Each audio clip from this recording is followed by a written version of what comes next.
Good Morning Business, French Tech.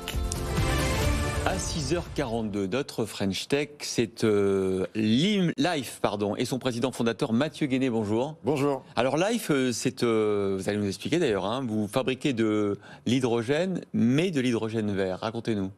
L'hydrogène aujourd'hui, ça existe, il y en a plein. Il est produit à partir d'énergie fossile, c'est l'hydrogène fossile. Pour que l'hydrogène soit écologique, il faut le produire à partir d'énergie renouvelable. Il faut juste redire, on le dit souvent ici, mais voilà, comment on produit l'hydrogène? On casse des molécules d'eau, et pour les casser, il faut beaucoup d'énergie. Jusqu'à présent, vous le disiez, en général de l'énergie fossile ou électrique, donc pas fossile, mais vous, votre particularité, c'est de garantir que c'est du 100% vert. Exactement. Dans l'eau, il y a H2O, H chez l'hydrogène. On extrait de l'eau l'hydrogène, mais pour faire ça, il faut de l'énergie. C'est un process énergivore. Et si on utilise de l'électricité du réseau, on a le mix énergétique du pays dans lequel on le fait. En France, c'est pas mal. En France, c'est du nucléaire. Partout ailleurs, c'est un peu plus compliqué, plus carboné.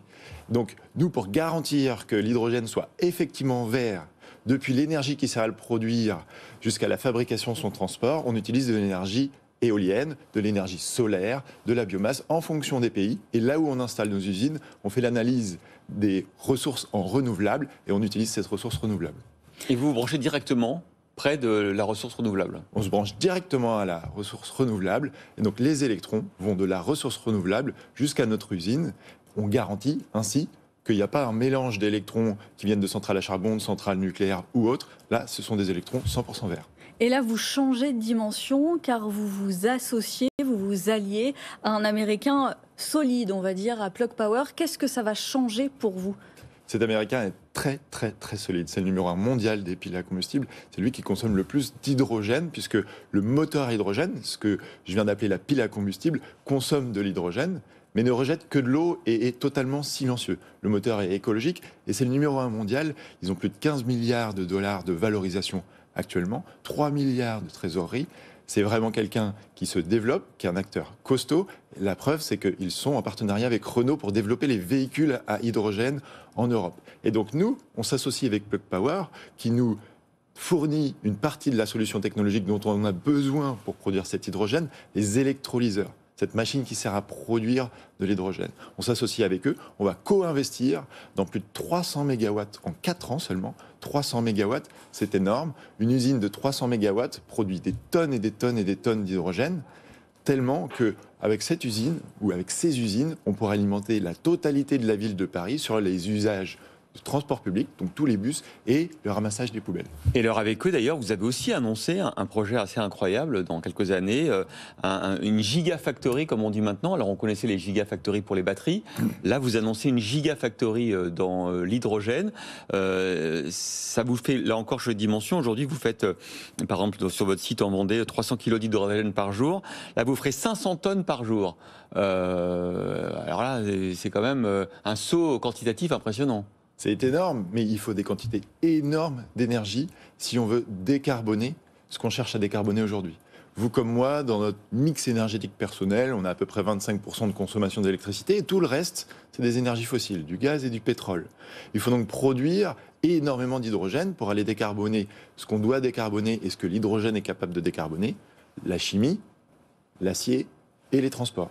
54 millions de camions roulent en Europe tous les jours, 10 heures par jour, et seulement 1% aujourd'hui sont verts. 99% du problème est à adresser. Bon, vous allez donc pouvoir vous adosser, vous appuyer sur Plug Power qui est présent sur l'ensemble de la chaîne de valeur. Qu'est-ce que ça va changer pour vous concrètement? En fait, sur le calendrier, c'est quand concrètement le coup d'envoi du partenariat? Où et quand? Qu'est-ce qu'on sait? Et l'horizon? On commence l'identification du site. Dès 2025, nous aurons 300 mégawatts installés, commissionnés et qui produiront de l'hydrogène pour les usages de la mobilité et de l'industrie. L'échelle, c'est 2025 avec un début dès l'année prochaine et puis deuxième partie de la décennie pour cette Gigafactory.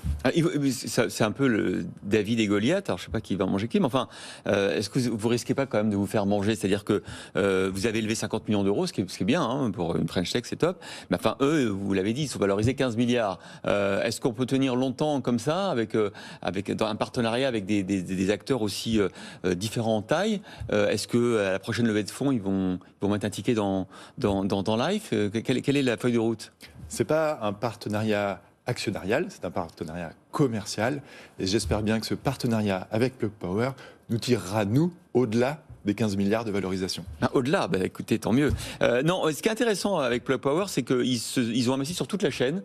Vous le disiez, hein, ils font les piles à combustible, ils produisent, comme vous, de l'hydrogène et ils les amènent jusqu'au point de consommation. C'est-à-dire qu'ils ont créé une autoroute de l'hydrogène avec 165 stations de ravitaillement pour que justement leurs clients, ceux qui ont des camions à hydrogène, soient sûrs de trouver des points d'approvisionnement partout sur le territoire américain, en tout cas sur les grands axes.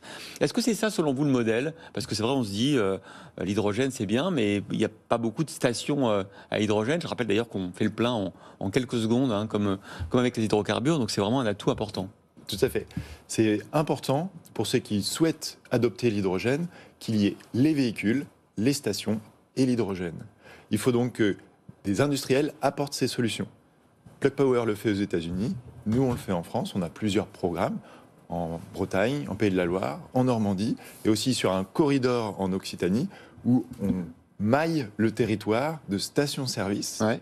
On a des stations de production d'hydrogène qui alimentent ces stations-service en hydrogène écologique et on a des camions, on a des véhicules qui roulent et qui viennent s'approvisionner. C'est donc le début de la logique qui a été déployée par Plug Power aux US, qui arrive en France, qui arrive en France et qui arrive en Europe. Il y aura un partage de zones géographiques, vous allez vous développer en Europe, une implantation en Europe. Est-ce que ça peut vous ouvrir, est-ce que ça doit vous ouvrir le marché nord-américain où Plug Power gardera cette zone? Nous, on pense que si on veut faire suffisamment d'hydrogène pour adresser ce marché qui est vraiment exponentiel, c'est incroyable la vitesse à laquelle il se développe, il faut produire des quantités énormes d'hydrogène. Aujourd'hui, le pétrole, on le produit avec des plateformes en mer, des plateformes offshore. Dès l'été prochain, Life produira en mer de l'hydrogène au large du Croisic. On a 3 à 4 ans d'avance sur notre premier concurrent sur cette technologie. Et donc, on pense que déployer des stations de production d'hydrogène en mer à partir d'énergie éolienne qui sont 3 fois plus puissantes que les éoliennes à terre, qui produisent 2 fois plus d'énergie, donc on a un facteur 6, permettent de produire de l'hydrogène en très très grande quantité, là où il n'y a pas de problème d'espace, puisque la mer c'est assez grand, et qui peut adresser tout ça. Et donc notre partenariat avec Plug Power porte sur la production d'hydrogène en mer aux États-Unis. Aussi. Une dernière question très, très rapide. Votre pari, vous, entre la batterie et la pile à combustible et l'hydrogène, ça va cohabiter ces deux technologies? Si je veux acheter une voiture dans 3-4 ans, qu'est-ce que j'achète? Une voiture hydrogène ou une voiture électrique? Vous allez avoir le choix, c'est ça qui est bien. Et si vous avez besoin d'une voiture pour aller au boulot tous les jours, vous prendrez une voiture électrique. Et si vous voulez partir en vacances en Espagne avec toute votre petite famille, vous prenez une voiture hydrogène. Donc vous aurez les deux. On aura 2 voitures, dis donc. Bon, merci Mathieu Guéné, président fondateur de Life. C'est passionnant. On va vous suivre du coup maintenant.